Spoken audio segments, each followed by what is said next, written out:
얘들아, 그, 좀 가르쳐 준 대로 적어주면 안 될까? 아, 어떻게 5시간 동안 세 문제를 채점을 할 수가, 진짜 이번에 진짜 채점하기 진짜 힘든 것 같은데. 그래서 지금 선생님이 집에 오자마자 그냥 바로 오답노트 이 영상 보고 하라고 그냥 바로 태블릿 켰습니다. 지금 목소리도 지금 지친 게 보이죠? 진짜 너무 힘든데, 일단 선생님이 객관식이랑 선생님이 낸 서답형에 대해서 풀이를 올려놓을 겁니다. 그러면 이거 확인하고 여러분들 이제 오답노트 하는 거 참고해서 꼭 알고 넘어갈 수 있도록 합니다. 아시겠죠? 네, 1번 문제입니다. 1번은 제곱근에 대한 개념과 관련된 문제라고 할 수 있는데요. 자, 1번은 금방 보고 넘어갈 수 있어야 되겠죠. 자, 9의 음의 제곱근이라고 했습니다. 음의 제곱근이라고 하는 것은 제곱을 해서 9가 만들어지는 수 중에서 음수를 의미합니다. 그러니까 x제곱은 9를 만족하는 것 중에서 음수인 것. 그러면 이것은 마이너스 3이 맞겠죠? 이것은 오늘 설명입니다. 그다음에 양수 a의 제곱근은 플러스 마이너스 루트 a입니다. 여기서 플러스 마이너스가 붙어줘야 되겠고, 요거는 틀린 설명이 되겠죠. 양수 a의 제곱근 개수는 2개입니다. 그렇기 때문에 이렇게 루트 a 하나만 적어주면 안 되겠습니다. 따라서 정답은 2번이 되겠고, 3, 4, 5번도 한번 보죠. 자, 제곱근 3이라고 얘기하는 것은 루트 3을 의미합니다. 그리고 3의 양의 제곱근이라는 말은 제곱을 했을 때 3이 되는 수 중에서 양수인 것을 고르기 때문에 요것 또한 루트 3이라고 얘기할 수 있습니다. 따라서 이것도 옳은 설명이 되겠고, 자, 음수 a의 제곱근 존재하지 않는다. 자, 제곱을 했을 때 음수가 만들어지는 수는 존재하지 않습니다. 그렇기 때문에 4번도 옳은 설명이라고 할 수 있겠죠. 그리고 5번. 자, 5번은 선생님이 그 개념 노트에서 설명해준 그 예시랑 똑같은 겁니다. 자, 마이너스 3의 제곱의 제곱근은 2개다. 자, 요거는 일단 9죠? 양수이기 때문에 양수의 제곱근은 2개가 맞겠고, 이 9의 제곱근은 3과 마이너스 3이기 때문에 두 제곱근의 합은 0으로서 이 설명도 맞는 설명이 되겠습니다. 따라서 정답은 2번이 되겠죠. 네, 2번입니다. 2번은 선생님이랑 계속 연습을 많이 했었던 그런 유형의 문제였죠. 자, 하나씩 살펴보게 되면, 자, A의 제곱근 개수는 하나도 없다고 합니다. 그러면 여기서 알 수 있는 것은 A는 음수라고 할 수 있겠고, B의 제곱근 개수가 2개라고 한다면 B는 양수가 되겠습니다. 자, 그러면, 자, 여기 나와 있는 이 식을 우리가 정리를 해보면, 절대값 A 마이너스 절대값 A 마이너스 B 빼기 절대값 B 마이너스 2A 이렇게 될 겁니다. 자, 여기서 우리가 알 수 있는 것, A는 역시 음수가 되겠고, A 마이너스 B의 부호로 한번 생각을 해보면, A는 음수고, B는 양수이기 때문에 마이너스 B는 마이너스일 겁니다. 그러면 마이너스 더하기 마이너스이기 때문에 얘는 음수라고 얘기할 수 있겠죠. 그리고 B-2A를 볼 건데, 자, B는 양수입니다. 그리고 A가 음수이기 때문에 마이너스 2A는 플러스가 되겠죠. 그럼 얘는 양수가 된다라고 얘기해 줄 수 있겠습니다. 그럼 이제 절대값을 풀어보죠. 자, A는 음수이기 때문에 마이너스 A로 벗겨져 나오고, 마이너스, 그 다음에 A-B는 음수이기 때문에 얘는 마이너스 상태에서 A-B. 그러면 얘가 이렇게 돼야 되겠죠. 그 다음에 B-2A는 양수이기 때문에 마이너스 B-2A 이렇게 만들어지겠습니다. 그러면 얘는 플러스 플러스 바뀌게 되겠고, 마이너스 A 플러스 A 마이너스 B 마이너스 B 플러스 2A이기 때문에 얘는 없어지게 되겠고, 정답은 2A 마이너스 2B로서 정답은 4번이 되겠습니다. 네, 3번입니다. 3번은 실수와 무리수에 대한 개념 문제라고 할 수 있겠는데요. 1번부터 한번 차근차근 보도록 하겠습니다. 자, 무리수와 무한소수 뭐 이런 얘기가 나와 있는데 모든 무한소수는 무리수다. 요 설명은 틀린 설명이 됩니다. 자, 왜 그러냐면 얘는 순환소수인 예시도 있겠죠. 자, 요거를 우리가 확인해 보기 위해서는 자, 소수 무리수라고 하는 것은 유한소수와 무한소수로 나누어집니다. 근데 무한소수는 순한소수와 순한소수가 아닌 무한소수로 나뉘어집니다. 이때 유한소수와 순한소수를 묶어서 우리는 유리수라고 불러주고 순한소수가 아닌 무한소수를 우리는 무리수라고 불러주게 됐었죠. 자, 그런데 모든 무한소수는 무리수다라고 얘기하고 있는데 이 부분만 무리수가 되겠고 순한소수는 유리수에 해당하는 부분이기 때문에 1번은 틀린 설명이라고 할 수 있겠습니다. 따라서 1번이 정답이 되겠죠. 자, 다른 질문들도 한번 체크해 보도록 하겠습니다. 모든 무리수는 무한소수다. 무리수는 여기에 있죠? 모든 무리수는 무한소수 안에 들어가니까 2번은 맞는 설명이 되겠고, 무리수는 유리수가 아닌 수이다. 여기서 살펴보게 됐을 때 무리수는 유리수가 아닌 수라는 거 바로 체크가 가능해질 겁니다. 그리고 4번 모든 무리수 사이에는 실수가 존재한다. 이것도 옳은 설명이 되겠죠.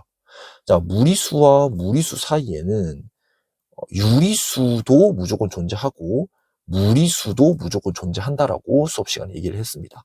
그렇기 때문에 무리수와 무리수 사이에는 항상 어떠한 실수가 존재한다라고 말해줄 수 있겠죠. 그리고 5번은 모든 실수는 수직선 위의 좌표로 대응할 수 있다 그랬습니다. 자, 수직선 위의 좌표로 대응할 수 있는 게 유리수 대응 가능하다 그랬습니다. 중학교 1학년 때 배웠죠? 그리고 무리수도 대응 가능하다고 배웠습니다. 중학교 3학년 이번에 수직선 찍어주는 거 가지고 우리가 배우게 됐었습니다.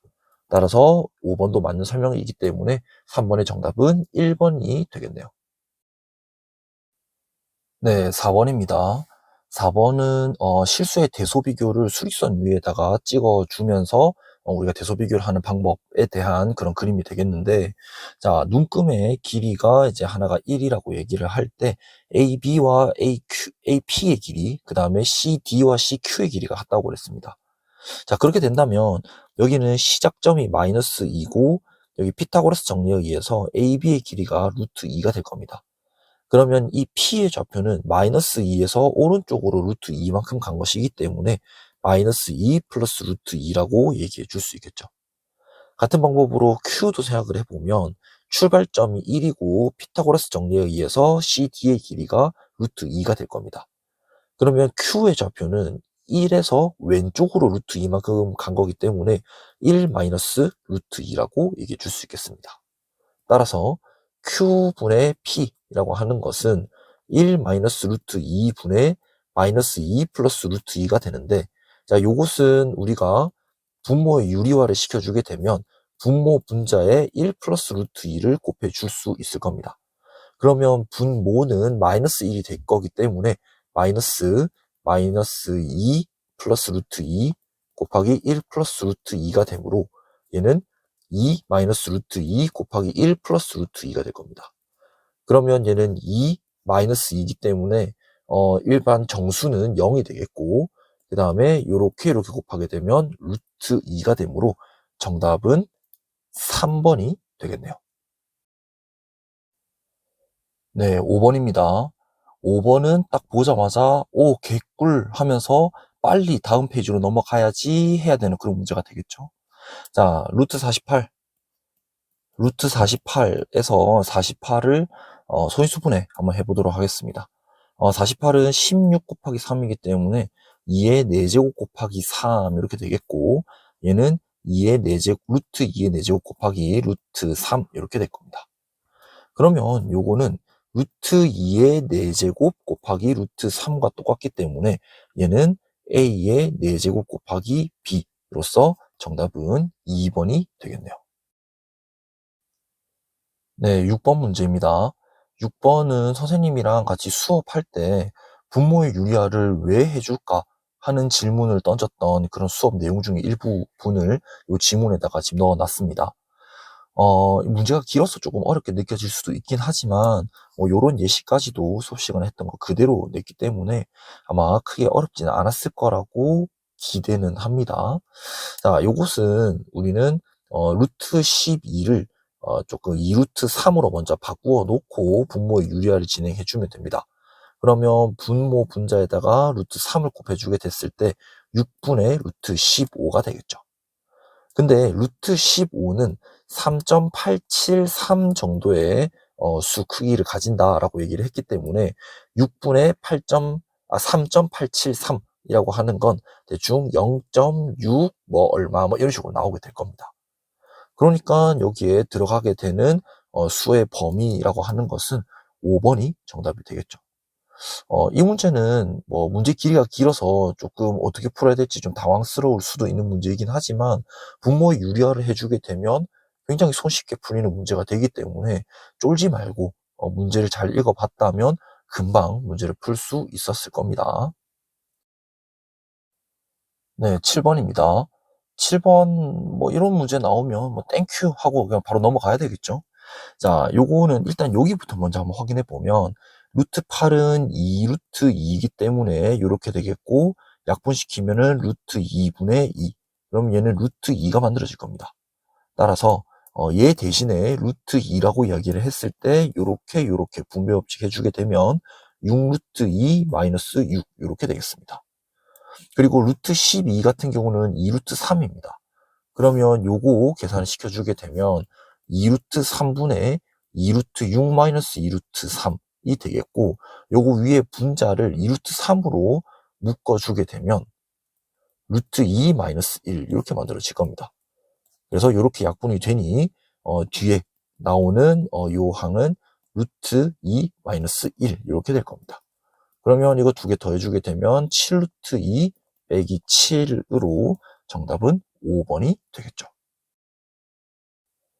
네, 8번 문제입니다. 8번은 선생님이 뭐 교과서 참고 안 하고 그냥 만든 문제이긴 합니다. 근데 뭐 황금비를 활용을 해서 하나 문제를 내고 싶어서 요거 명찰 문제를 하나 내긴 했는데요. 생각보다 그렇게 과정이 그렇게 복잡한 문제는 아니기 때문에 뭐 평소에 공부 열심히 했다면 이 정도 문제는 충분히 해결할 수 있을 거라고 생각을 합니다. 자, 가로 길이와 세로 길이의 비가 1 플러스 루트 5 대 2의 비율을 갖는다고 합니다. 그때 세로의 길이가 2루트 5 플러스 4라고 얘기하는데요. 그러면은 1 플러스 루트 5 대 2라고 하는 것은 가로 길이 대 2루트 5 플러스 4 이렇게 만들어집니다. 그러면 여기서 우리가 알 수 있는 것은 가로 길이라고 하는 것은 2분의 1 곱하기 루트 5 플러스 1 곱하기 2루트 5 플러스 4 이렇게 될 겁니다. 그러면 이 루트 2는 여기랑 같이 곱해지게 되면 루트 5 플러스 1 곱하기 루트 5 플러스 2라고 얘기할 수 있겠죠.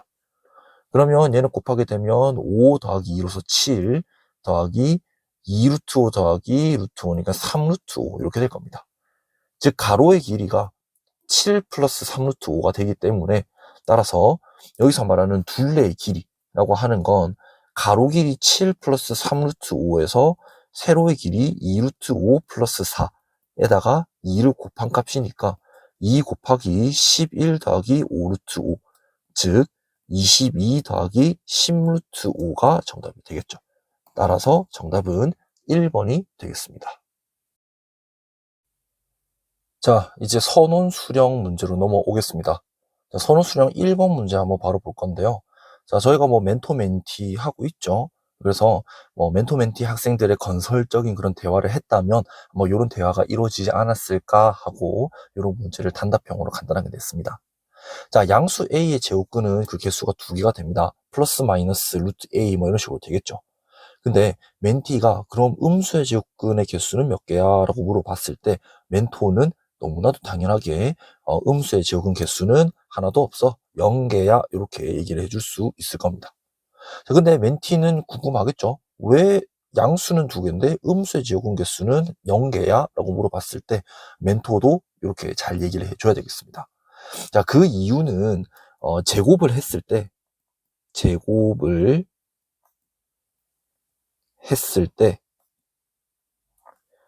음수가 되는 수는 존재하지 않기 때문이죠. 존재하지 않기 때문이야.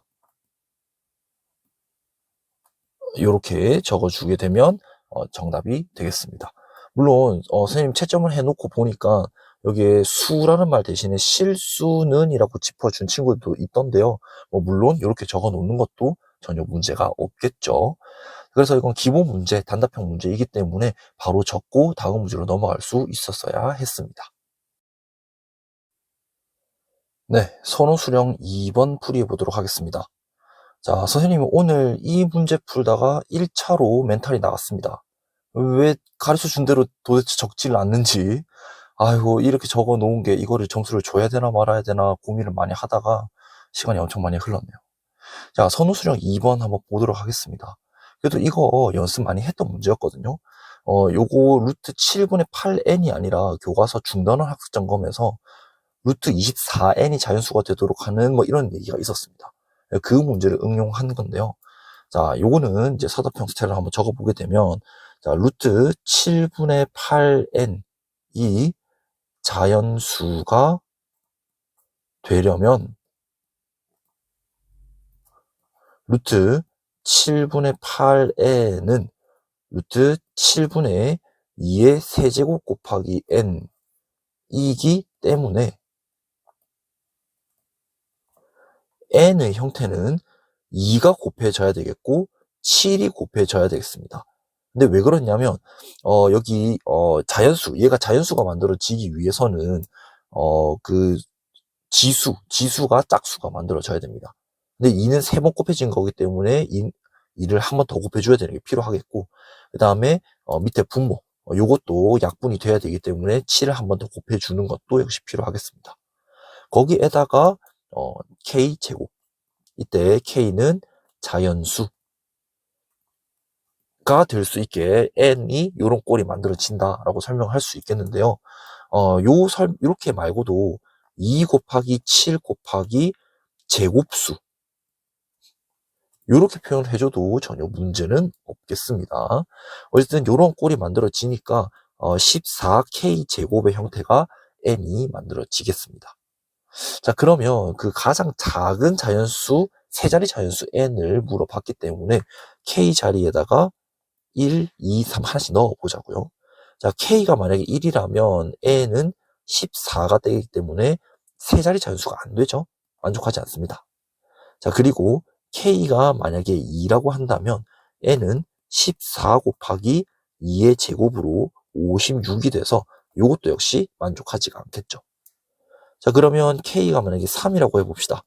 n이 14 곱하기 3의 제곱, 그러니까 즉 14 곱하기 9이기 때문에 126이 만들어지겠네요. 그러면 세 자리 자연수가 k가 3일 때 딱 만들어지는 것이기 때문에 따라서 가장 작은 세 자리 자연수는 126이구나, 이렇게 정리가 가능해지겠죠. 그래서 이 문제에서 핵심은 요거 적어줄 수 있느냐였습니다. 물론 소인수 분해나 이런 것도 물론 필요하겠지만 이렇게 지금 이 표현 너희들 잘 해줄 수 있니? 를 보고 싶었던 문제였기 때문에 요거를 얼마나 정확하게 적어줬느냐가 중요했던 문제가 되겠습니다. 네, 선우수령 3번 문제 해결해 보겠습니다. 자, 선우수령 3번 문제 채점하다가 2차로 멘탈 나갔습니다. 이거는 이제 대소관계를 부등호 이용해가지고 써라 라는 거는 그래도 애들이 잘 했거든요.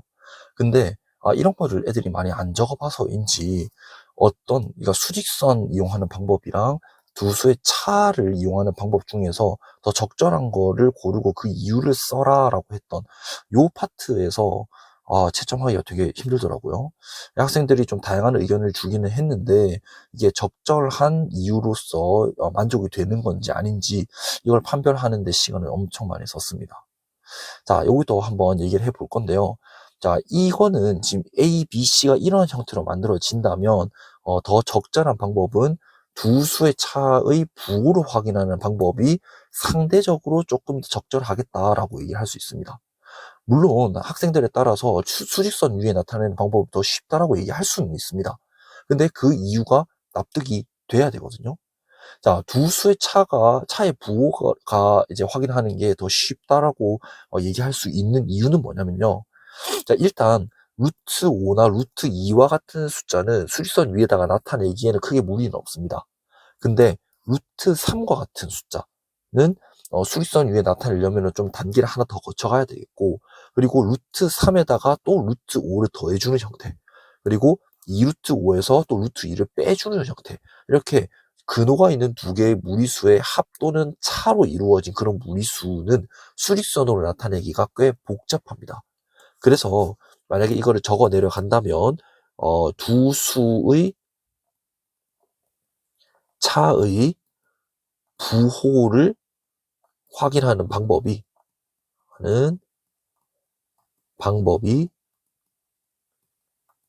더 적절하다. 그 이유는 A, B, C 세 수 모두 수직선 위에 나타내기 복잡하기 때문입니다. 그 이유는 금방 선생님이 얘기한 것처럼 근호가 있는 두 개의 무리수의 합 또는 차는 수직선 위에다가 나타낼 수는 있습니다. 나타낼 수는 있는데 그 과정이 굉장히 복잡한 과정을 거쳐야 되기 때문에 상대적으로 두 수의 차의 부호를 확인하는 방법이 더 수월하다라고 얘기가 가능해진다는 거죠. 그래서 이제 이렇게 적어 내려갈 수가 있겠고요. 그러면 이제는 차를 이용해가지고 문제 푸는 거는 그렇게 어렵진 않을 겁니다. 자, B 빼기 C를 보겠습니다. 그러면 2루트 5 빼기 루트 2 빼기 루트 5 더하기 루트 2 이렇게 되기 때문에 얘는 루트 5 마이너스 2루트 2가 될 겁니다. 그러면 얘는 루트 5 빼기 루트 8이 되니까 0보다 작게 되겠죠? 따라서 B보다는 C가 더 큰 숫자다라고 얘기해 줄 수 있겠습니다. 자, 그리고 A 빼기 C를 확인해 봅시다. 자, 루트 3 플러스 루트 5 빼기 루트 5 플러스 루트 2 이렇게 얘기해 줄 수 있겠죠. 그러면 루트 5가 없어지니까 루트 3 빼기 루트 2가 되겠고 얘는 0보다 커지게 될 겁니다. 따라서 얘는 C보다는 A가 더 큰 숫자다라고 말해줄 수 있겠죠. 그래서 B보다는 C가 더 크겠고 C보다는 A가 더 크기 때문에 얘는 부등호로 표현해 주게 되면 B보다는 C가 크고 C보다는 A가 크다. 이렇게 부등호로 나타내 줄 수가 있겠네요. 네, 선원 수령 4번 풀이해 보도록 하겠습니다. 그래도 이 4번은 그 이유를 적는 데는 그래도 좀 낫더라고요. 자, 이거는 두 수의 차의 부호를 확인하는 방법과 제곱근표를 활용하는 방법 중에서 더 적절한 방법은 제곱근표를 활용하는 방법이라고 얘기해 줄 수 있을 겁니다. 그 이유를 생각을 해봅시다. 자, A에서 B를 한번 빼볼게요. A에서 B를 빼보게 되면 루트 3.12에서 플러스 1 빼기 루트 31.2에서 플러스 3 이렇게 되기 때문에 얘는 4 더하기 루트 3.12 빼기 31.2 이렇게 만들어집니다. 그러면 이 상태에서 보게 되면 얘가 0보다 큰지 0보다 작은지를 판별하기가 좀 쉽지가 않아지죠. 그러니까 제곱근표로 활용하는 게 더 적절한 이유라고 한다면 요거는 소수 각 수를 소수로 손쉽게 표현할 수 있기 때문에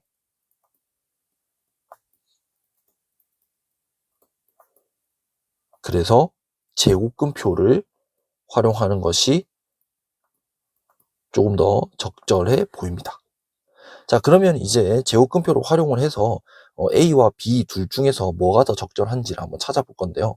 자, 요거 루트 3.12는 찾아보게 되면 1.766 이렇게 될 겁니다. 그러면 1.766에서 1을 더해주는 거니까 A는 2.766이 될 거고요. 자, B는 31.2, 루트 31.2를 찾아보게 되면 5.586이 될 겁니다. 5.586 빼기 3이니까 2.586이 이렇게 만들어지겠죠. 그러면 A와 B 이렇게 비교를 해봤을 때 A가 더 큰 숫자라고 얘기가 가능해지겠네요.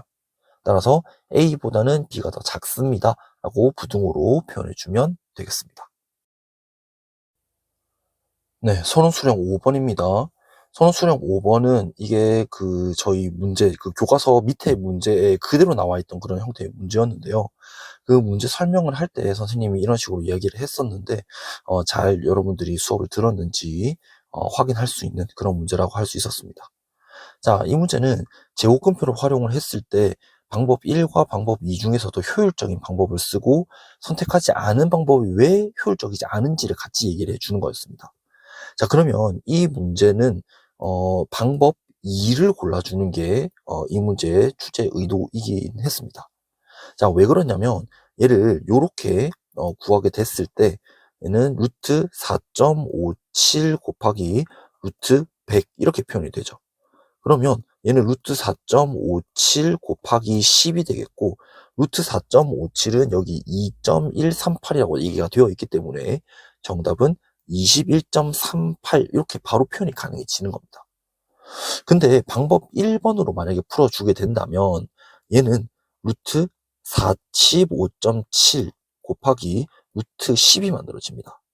근데 루트 45.7은 6.760이 되겠고 곱하기 루트 10은 3.162 이렇게 됩니다. 자, 그러면 요 소수의 곱을 여러분들이 뭐 할 수는 있겠죠. 할 수는 있겠는데 10에다가 2.138을 곱해주는 이런 과정보다는 이 과정이 훨씬 더 복잡할 겁니다. 실수도 있겠죠. 거기에다가 요거 두 개의 숫자는 모두 다 소수 넷째짜리 숫자에서 반올림한 숫자이기 때문에 두 개의 반올림한 숫자들을 곱하게 되면 오차도 발생해서 부정확한 값이 나올 가능성도 높아집니다. 그렇기 때문에 지금 여기 곱셈, 제곱금의 곱셈 개념을 활용하라라고 얘기를 했으니까 지금 요 과정을 보여주면서 이 상대적으로 계산이 복잡하다 혹은 오차가 발생할 수 있다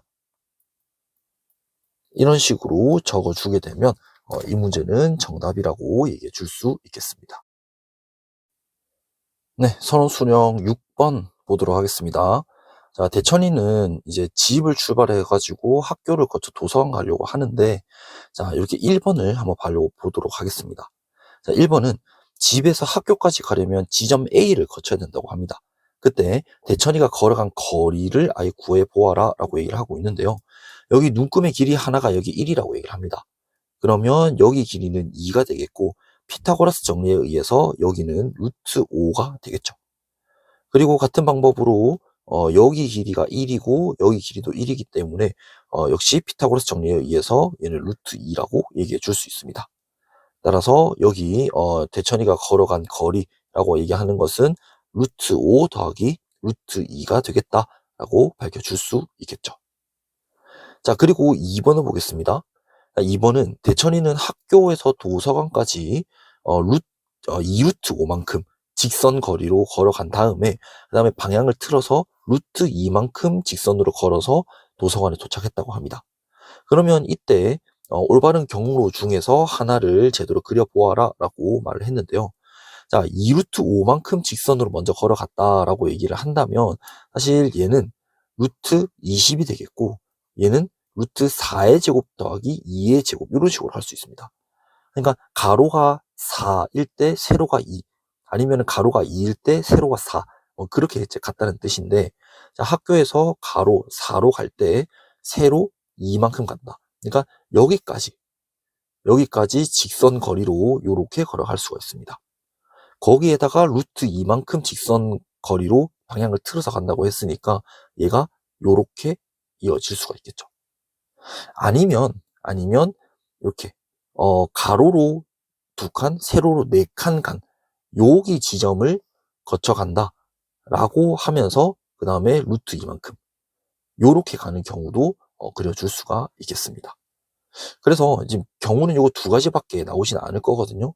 자, 그 이유를 생각을 한번 해보면 2루트 5만큼 직선 거리로 걸어간다라고 얘기를 했을 때 학교에서 그냥 임의의 방향으로 2루트 5만큼 걸어간다면 대충 뭐 요렇게 원을 그려봤을 때 뭐 조금 작게 그려야 되겠네요. 아닌가요? 대충 그려볼게요. 대충 그리면 안 되겠죠? 얘를 대충 이렇게 한번 같다고 한번 해봅시다. 그러니까 여기 반지름의 길이가 2루트 5가 될 수 있도록 2루트 5가 될 수 있도록 하는 학교 지점이 중심이 되고 2루트 5만큼 반지름 길이가 될 수 있도록 하는 이런 원을 하나 그렸다고 보고, 그 다음에 두 번째 도서관을 중심으로 해가지고 반지름의 길이가 루트 2가 되도록, 그러니까 이런 식으로 대충 이런 식으로 해서 이렇게 이제 그려보는 겁니다. 그러면 교점이 여기 교점이 하나 생기고 여기 교점이 하나 생깁니다. 교점이 두 개가 생기기 때문에 지금 요 경로는 요렇게 가는 경로 하나, 요렇게 가는 경로 두 가지밖에 없다는 거죠. 그래서 여러분들이 답안지에 요 둘 중에 하나만 제대로 그려 놓을 수 있으면 이 점은 바로 들어갔겠다라고 보면 되겠습니다. 자, 그 다음에 3번입니다. 3번은 대천이가 집에서 학교를 거쳐서 도서관으로 간 총 거리를 1번, 2번 이용해가지고 구하라 라고 얘기했는데요. 자, 집에서 A를 거쳐 학교로 간 그 거리는 루트 5 플러스 루트 2라고 얘기해 줄 수 있었고, 그 다음에 학교에서 도서관으로 가는 그 거리는 2루트 5에서 루트 2를 더해준 값이었습니다. 그럼 얘는 3루트 5 더하기 2루트 2가 되기 때문에 얘가 정답이 되겠죠. 마지막입니다. 빨리 끝냅시다. 자, 진육면체의 부피를 얘기하고 있는데 높이가 2라고 얘기를 하고 있고 가로와 세로의 길이는 최고차의 개수가 1인 1차식이라고 얘기를 합니다. 근데 1번을 보게 되면 가로의 길이가 세로의 길이보다 더 길다고 얘기를 했는데요. 자, 인수분해 이용을 해서 가로의 길이와 세로의 길이를 x에 대한 식으로 나타내어라 라고 얘기를 했습니다. 그러니까 부피 v는 2x제곱 플러스 4x 마이너스 6이 되겠고, 이거는 2로 공통인수 묶어주게 되면 x제곱 플러스 2x 마이너스 3이 됩니다. 그러면 이거를 인수분해해 주게 되면 x 플러스 3, x 마이너스 1의 곱으로 표현이 가능하구나 라고 말해줄 수 있겠죠. 그러면 지금 얘는 2가 높이가 되겠고 얘가 x 플러스 3이 1차식, x 마이너스 1이 역시 1차식이 됩니다. 자, 근데 여기서 가로의 길이가 세로의 길이보다 더 길다고 이야기를 했기 때문에 그러면 가로의 길이는 x 플러스 3이라고 얘기할 수 있겠고요. 그 다음에 세로의 길이는 x 마이너스 1이라고 말해줄 수가 있겠죠. 자, 그리고 2번을 바로 보게 되면 x가 만약에 2루트 2 마이너스 1이라고 해봅시다. 그러면 1번을 이용을 해서 직육면체 부피 구하라 라고 얘기를 했는데요. 자, 얘를 그냥 그대로 바로 가지고 오겠습니다. 자, v는 2 곱하기 x 플러스 3 곱하기 x 마이너스 1인데요. 자, 2 곱하기 x 대신에 2루트 2 마이너스 1을 넣는 거니까 2루트 2 플러스 2 이렇게 되겠고, 그 다음에 x 마이너스 1이니까 2루트 2 마이너스 2 이렇게 될 겁니다. 그러면 2 곱하기 요렇게 각각 곱하게 되면 이거 합차 공식이기 때문에 8 마이너스 4가 됩니다. 그러니까 얘는 2 곱하기 4가 되기 때문에 정답은 8이라고 얘기해 줄 수 있겠죠. 그래서 선운수령 7번도 인수분해랑 그리고 제곱근의 사칙연산이 같이 이제 융합된 문제이기는 했지만 그렇게까지 어려운 문제다라고 보기에는 좀 어려웠던 문제다라고 말해줄 수 있겠습니다. 자, 이렇게까지 풀이를 마무리 짓도록 하겠습니다. 아직 이제 채점이 다 마무리가 된 상태는 사실 아니라서 전체적인 평가를 하기에는 조금 어렵기는 합니다만 선생님은 가능하면 교과서 그리고 수업 중에 얘기했던 내용으로 시험 문제를 되도록 다 내려고 노력을 많이 했습니다. 여러분들이 어떻게 느꼈을지는 잘 모르겠지만 선생님이 시험을 낸 목표 자체는 수업을 열심히 들은 학생들이 시험 문제를 풀 때 이거 수업 때 이런 얘기 했었는데 라는 생각을 틈틈이 하면서 문제를 풀 수 있게 그렇게 시험 문제를 만드는 게 쌤의 목표였거든요. 물론 여러분들 학원 가서 아니면은 방과 후에 가가지고 따로 열심히 공부하고 있다는 거 알고 있습니다. 근데 선생님은 여러분들이 학교에서 선생님 수업을 얼마만큼 따라오는지 사실은 선생님은 많이 보고 싶어요. 그래서 선생님 수업 시간에 얘기했던 것을 얼마만큼 여러분들이 소화하고 있는지, 그리고 선생님이 설명하는 거를 여러분들이 얼마나 알아듣고 있는지를 선생님은 시험을 통해서 알고 싶습니다. 그렇기 때문에 더욱더 교과서에 있는 내용으로 반영을 할 수밖에 없었고, 수업 시간, 즉 개념 노트에 필기한 내용을 더 시험에 반영할 수밖에 없었어요. 여러분들이 더 심화된 그런 문제들을 많이 풀어보고 더 어려운 문제에 대비하기 위해서 열심히 노력했다라는 거 알고 있습니다. 그런데 조금 더 교과서 중심으로, 그리고 수업 중심으로 조금 시험 공부를 하게 되면 스트레스는 조금 덜 받으면서 조금 더 수월하게 시험 점수를 얻어갈 수 있지 않을까 하고 좀 조심스럽게 한번 여러분들께 조언을 한번 해봅니다. 어찌됐든 고생 많았습니다. 뭐 시험 이제 본다고 스트레스도 많이 받고 3학년 이제 됐다고 뭐 이렇게 성적을 올려야 된다 푸시를 많이 했는데 그거 부담감을 이겨낸다고 나름대로 고생 많이 했을 거라고 봅니다. 고생이 정말 정말 많았고 시험 점수가 여러분들 만족할 만큼 혹시 나오지 않았다고 하더라도 그래도 여러분들 열심히 했기 때문에 지금 당장의 성적이 안 나왔다고 해도 다음 시험에서는 꼭 여러분들이 만족하는 점수가 나올 겁니다. 그러니까 절대 실망하지 말고 절대 멈추지 말고 포기하지 말고 이번에 열심히 공부했던 것처럼 계속 이어서 열심히 공부하세요. 그러면 1학기 때 나중에 성취도 나왔을 때 훨씬 여러분들이 기대하는 성적 이상으로 받을 수 있을 거라고 생각합니다. 기말고사 범위는 뭐 2차 방정식, 2차 함수 조금 어려운 개념으로 나오는 거긴 하지만 그래도 중학교 3학년 개념입니다. 여러분들이 충분히 소화할 수 있고 3학년 됐다고 이제 점수 조금 올려보겠다고 열심히 노력하는 모습을 선생님은 정말 많이 봤거든요. 잘할 수 있습니다. 실망하지 말고 자신감 잃지 말고 대신에 겸손하게 열심히 공부 한번 해보도록 합시다. 중간고사 수고 정말 많았고요. 기말고사도 잘 볼 수 있도록 선생님이랑 수업 시간에 열심히 공부 한번 해보도록 하겠습니다. 다시 한번 수고 많았습니다.